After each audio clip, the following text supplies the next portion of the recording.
Hear ye, hear ye. Billy Bad Butter TV. Damn, man. Have y'all heard this shit? Check it out.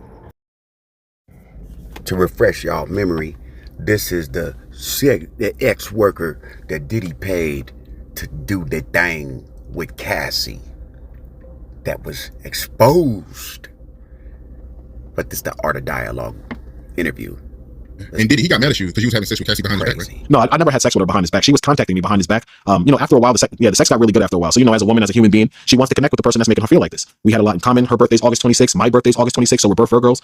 She's really into astrology. So, us just being people who believe in certain things. Imagine meeting a woman and you having sex with her and it's great. And then one day you find out you and her are born on the same day. That's something that you're going to be like, wow, is this a coincidence? So I think that's what kind of really strengthened our relationship to the point where she started to want to know more about me.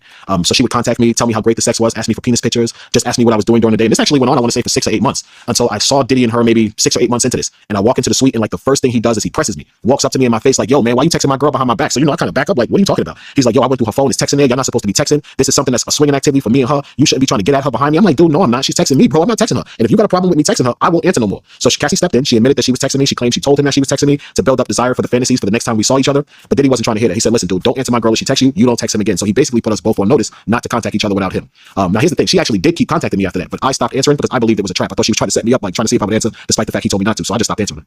And you said that Cassie, she had disrespected Diddy when it came to his penis size, right? Not directly, but inadvertently, yes. Like she would laugh at him after she and I had sex. She might smirk at him. Let's say she and I had an encounter. He tried to get on top of her after that. The comparison of the two inside of her was probably noticeably different. So a few times she would catch him smirking, laughing, stuff like that. And he'd ask her like, yo, what's so funny? And let's say she didn't give him the right answer. He'll kick her. He'll push her. That's really where the domestic violence came from. The domestic violence came from the fact that she would emasculate him. She would do things that let him know he had a small penis, that she really wasn't trying to hear what he was saying. Diddy's an arrogant, petty dude, bro. He's not trying to hear that. He's super competitive. He believes he's supposed to be in control. So his woman trying to like embarrass him in front of me is a no-no. That's why he used to hit her. Speaking of being competitive, he used to compete with you, right? Who can have sex with her better? Yeah. Every time, like, let's say me and her were going, and, again, I don't like going into detail about our encounters, even though I kind of had to go into them because she's trying to pretend like Dave isn't as significant as he really was. And that's not the case, Cassie. We both know what time it was. So Diddy would watch she and I have sex, and, it was hot. He'd sit there, he's high out of his face on E, Molly, ketamine, whatever concoction of drugs he's managing to take this encounter. And he might have looked at the way I had sex with her. Now he wants to do the same thing. So being high, he's not realizing that the penal size is going to make a major difference if you try to do that. He jumps on top of her. He tries to start ramming her.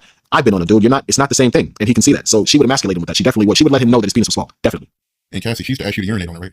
Oh, she asked me to urinate her for about a year and a half, dude. Oh, wow. And yeah, every time I saw her, she would beg me to urinate her, to tell me how she likes it to trickle down her chest.